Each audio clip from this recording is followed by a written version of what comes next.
and I submit it without them knowing about it. Well, guess what? I won.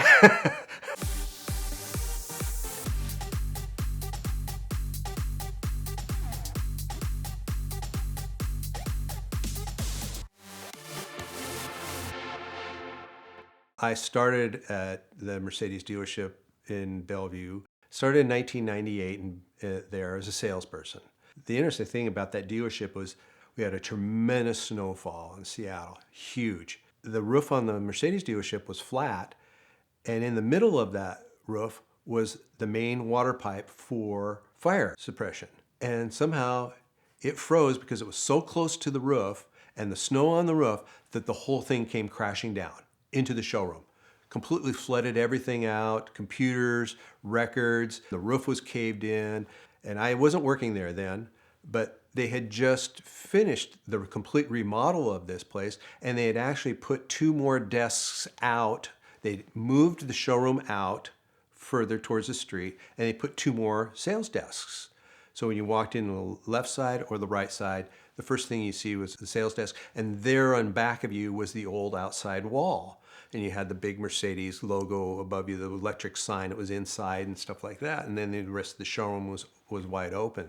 So I joined when they reopened. I said, I'll wait till you're open and I'll come work for you. So I went to work for them, and John Ramstetter came to work for them.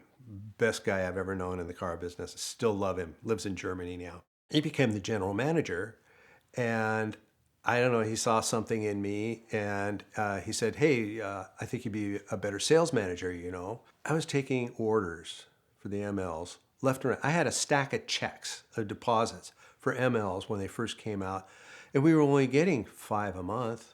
And we had people who were waiting and waiting and waiting. So I had all these orders, and I knew all the inventory and everything else. He says, hey, I'm kind of looking for a new sales manager. He's moving to Utah, so-and-so is moving to Utah. So I said, yeah, I'll do the job. So I became the sales manager. There was a general sales manager and a used car manager before me, and I was just the sales manager. But then the general sales manager, great salesperson, absolutely fantastic. One of the 2 best salespeople I've ever known in my life. In all 48 years I've been doing this thing.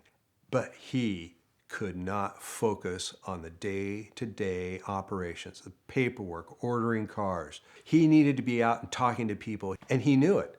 And so John convinced him to go back into sales, and he promoted me to GSM, and that's where I ended up for a long time.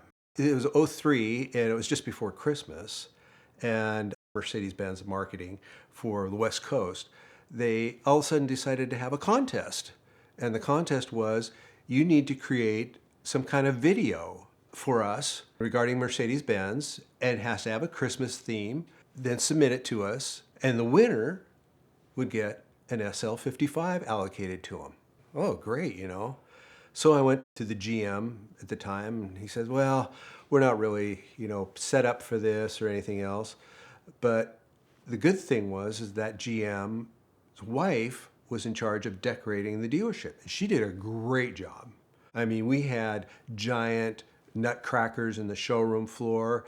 The service drive where you drove in were 2 lanes wide, all paved bricks all the way around. And then along each side were glassed in cases, a couple of them. And then on the left were the service advisor's office, but in between they had this big long glass in case where they would have parts and accessories displayed for chrome wheels, jackets, things like that. And she had also done those all in the Christmas theme with Mercedes things around it, like the keychains hanging off of a tree and all that. And she did a really great job. Christmas tree was wonderful. It was huge in the middle of the showroom floor. It had red, white, and green cars. I specifically ordered these in advance so we'd have them for Christmas. Hopefully they didn't sell before Christmas. You couldn't sell with a display, could you? Of course you could. So sitting there one night and we're getting ready to close, and I'm thinking, God, it's like 2 days before the end of this contest, and they didn't really want to get involved. So I grab my phone and I start taking pictures all around the dealership. You know, I'm like, oh, this famous photographer taking angled pictures and things like that. I'm going, this is just crazy. I go home that night and I put them all together, and I take the soundtrack from one of those electronic Christmas themes. And I put it all together and I submit it without them knowing about it. Well, guess what? I won. We beat out the other dealer who had actually hired a videographer company to come in and do their whole entire process, and they had a really good one. But for some reason, they just liked this simple 1.5 minute video of all the nutcrackers, the cars, the twinkling lights, and everything else. So I won the SL55. I didn't win it, the store won it, the allocation. And the general manager comes to me and goes, what is this? Did you do this? And I go, yeah. I said, Michael, I said, I just decided to submit it. I thought, hey, what could it hurt, you know? He says, well, that's great. Well, Jimmy would like to see you in his office. So I walk down the hall and I go into Jimmy's office, and he never, ever lost his North Carolina accent. He says, Terry, he says, I want to congratulate you here. Here's a check for you. This is a complimentary bonus for you. I said, Jimmy, that's great. Thank you very much.